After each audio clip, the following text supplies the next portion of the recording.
Hey everybody, it's Irritable Life again, and I'm coming back as I promised.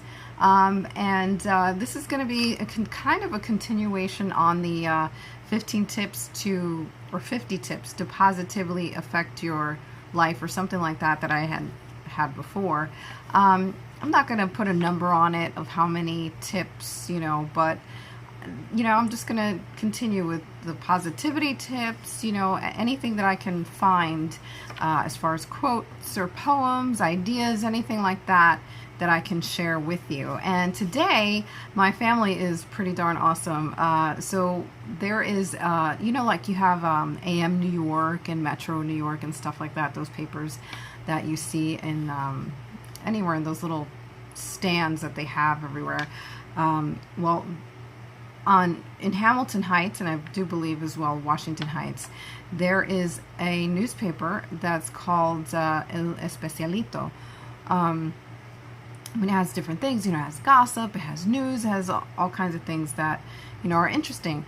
I love it because it has, mostly I look at it for the tips that they have on wellness, which I don't know if I'm allowed to share that, but if I'm not, just the Especialito, that is the name of it. It's a Spanish newspaper, and it has different tips, like what watermelon is good for, if you have this condition, try eating this, stuff like that, which is really nice. But then they have another thing that I just kind of glanced and moved on, and it's called motivation, the daily motivation. So they have daily motivation. So they have like 7 of them. I'm not going to go through all 7. I'm just going to give you 2 that actually stood out to me, because it's funny, the last post I had, a few posts I had on Facebook or elsewhere, is about this exact thing. So it's in Spanish. I'll say it in Spanish. I'll translate it in English. This is it. This is what they have. So I cut it out. And the first one of the 2, it's nunca te obsesiones con tus fracasos, ya que de esa manera puede que pierdas de vista el resto de oportunidades que tienes ante tus ojos. My Spanish ain't that great.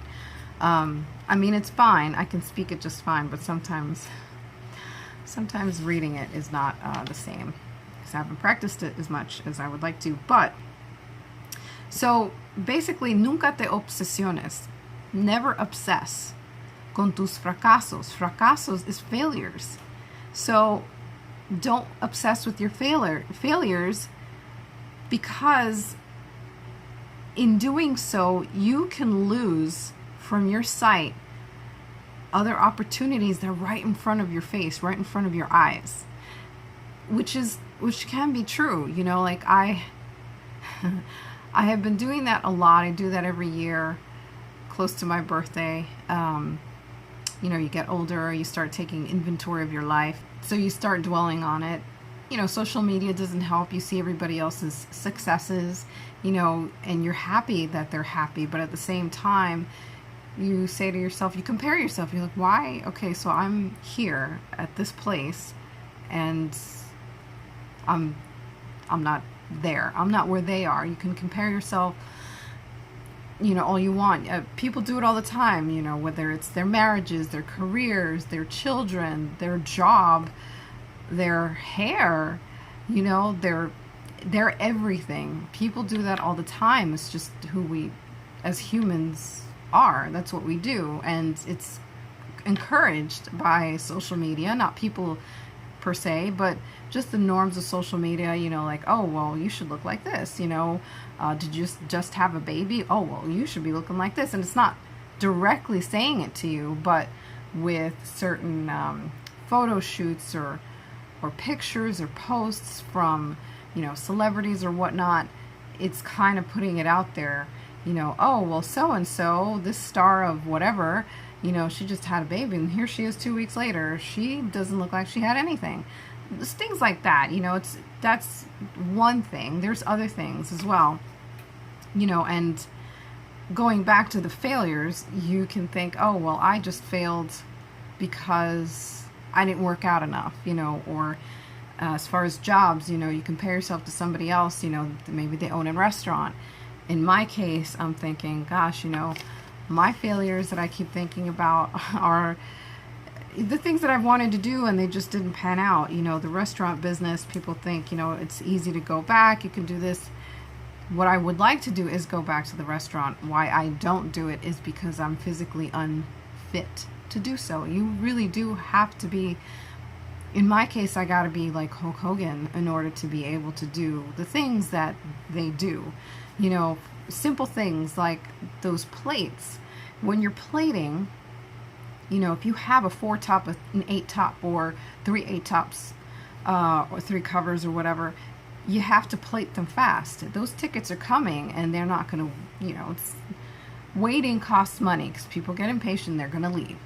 So, the plates are heavy. They're not light, and you have to take, if it's a lot, which usually the rush is a lot of people, the dinner rush, the dessert, whatever. So you have to take them, if it's eight at a time. You're not going to take one at a time. And I was starting to do that. The chef that I worked with was super understanding considering my limitations. And I did the best that I could. And she recognized that. She was a wonderful chef, Chef McCall Shelkowitz. Amazing chef. It was hard. It was hard to work sometimes because I wanted to prove myself to her. But she was in her own journey, because that was her first time as a pastry chef. And she did wonderfully with me. And I really, really wish in my heart that I could have continued under her tutelage.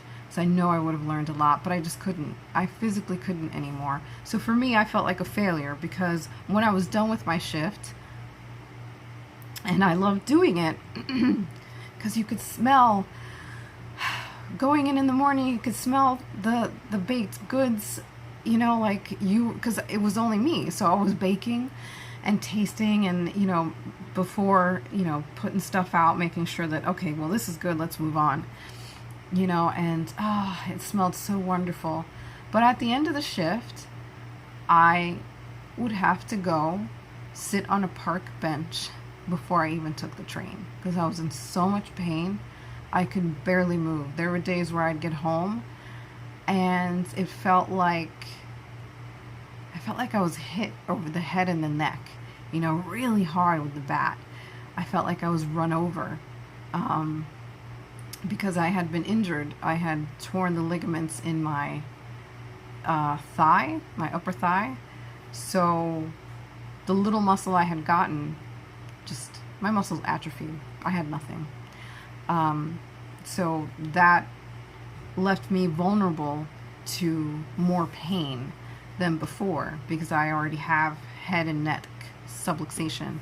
So with that, you get back pain too, As I mentioned in other videos before, when you have subluxation, it's when you have all these discs in your spine, and when they're misaligned, this is what happens. And then the nerves that lead into that, you start pinching them. And those nerves lead to different parts of your body, like your arm. I couldn't raise my arm for a while. So things like that. So I had to leave the restaurant business, and I thought that I'd get back to it. And here I am. I graduated in 2010, left the restaurant 2011, and I'm still not back because then my IBS came in. So you think you're a failure due to all these things that were kind of out of my control, I guess you could say. So I feel like a failure. I can't keep doing that to myself because it's so damaging to my soul. It's my entire well-being, to compare myself to somebody else who's doing successfully in the business. This is my journey, and I'm on this journey for a reason.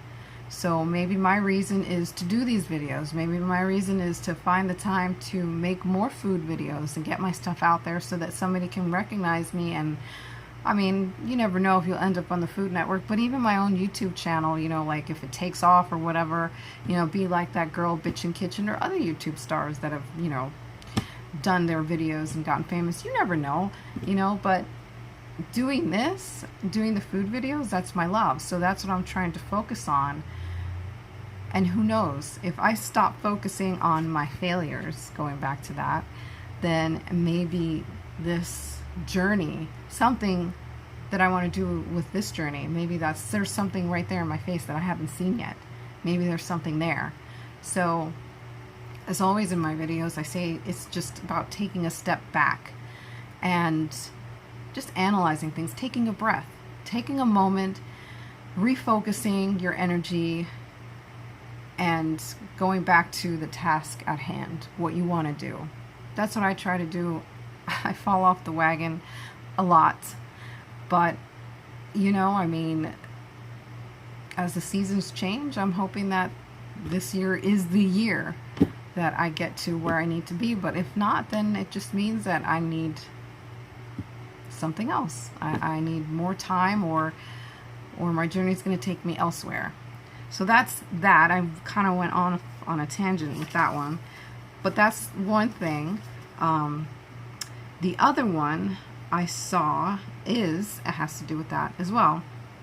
The other one is: el éxito consiste en andar de fracaso en fracaso sin perder nunca el entusiasmo. Which is so funny because this is so me. So your success, el éxito is success, consiste en andar de fracaso en fracaso.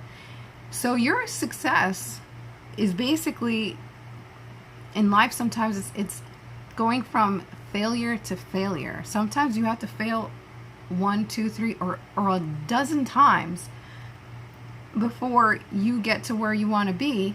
But in doing that, you can't ever lose your enthusiasm for your end goal. So that's basically it. So in my journey right now, I failed so many times on for different things, even in the sports radio world. That was my first love. It's what I studied in college, you know, was broadcasting. You know, going from different place to different place, you know, taking risks. I guess you could say I've always been a risk taker. You know, I left a job that I really enjoyed. Not really because I didn't want to be there. 1010 Winds was a wonderful station. I loved it, but I'm me. And with all the news, I just couldn't do it anymore. The news was really getting to me. You have to be a special person to be there, and I just couldn't separate what I was reading and what was on the air with my life. I couldn't stop thinking about all the horrors that I was reading. Because to me they were all horrors. You know, anytime someone does something bad to somebody else, it's like, I just can't believe it. But that's why I left, and the opportunity rose up somewhere else, and I figured, okay, well, let me do this. And it didn't pan out, you know, probably because it wasn't meant to be. You know, the opportunities can exist now, but are you at that place? You know, as time goes on, maybe that's not for you anymore, and maybe that's a good thing. It's because now I can focus, or I should focus, on my love, which is cooking. You know, from the sizzle in the pan to the smells of the foods cooking, and the textures, the tastes, the colors, everything. That is what I should focus on, because that's what really lights my fire. And it's not to say that these other jobs were bad. No, it's probably what led me to this to begin with, right? So I have failed consistently, I feel, because I tried this, tried that. Even in my own journey to heal myself or to get better from IBS, I failed, you know, but I still, even though I have posts that are, you know, I guess some people may say Debbie Downer, I still, when I find something new, I still have that enthusiasm, you know, to keep going, to keep searching. So let's try this. Like the blackstrap molasses. I'm really excited to try it. I don't know if it's going to be any good, but I'm excited. I'm excited because it's something different. It's something new. And I'm not going to quit trying in this or anything else, despite some posts, because that's not me. I can be down and out, but I always get up. You know, I mean, I have had my dark moments, as I've mentioned, and I will always mention because I'm not ashamed of it. And they've been dark, like holy sugar dark, but I'm here. I'm here, and the fall season is coming. It's, to me, I'm trying to look at it as another chapter in the book. You know, like start fresh. That's how I'm trying to look at it, just to keep going. But it's all about keeping that enthusiasm. You fail, get up. It's like riding a bike. You know, you fall, you get back up again. You fail, you get back up again. That's just how it is. And a lot of people are able to do this with no problem. They're like, oh, that's no big deal. I do that all the time. But for others, it's a struggle. And sometimes you need to point it out to them so that they can shake off those negative cobwebs, or that, you know, I suck cobwebs out of their brain, and they, you know what? That's fine. I'm confident. Let's do this. Let's tackle this day like a star. So, I mean, that's it. You know, sometimes you have to point it out. Sometimes you point it out to yourself, or you realize it on your own, or you get little things like these motivational little pieces here that are a wonderful reminder to just breathe, and to take a look at your life and to kind of give yourself a break, because it's only one life and you do the best you can. And that's really all you can ask of someone else, and especially yourself. So I hope that this was enlightening for you. I know that I tend to go off on a tangent, but you know, when I get going on something that really hits me, that I can really identify with, I get going. So this chatterbox is done. This is Irritable Life. I will see you next week. Bye.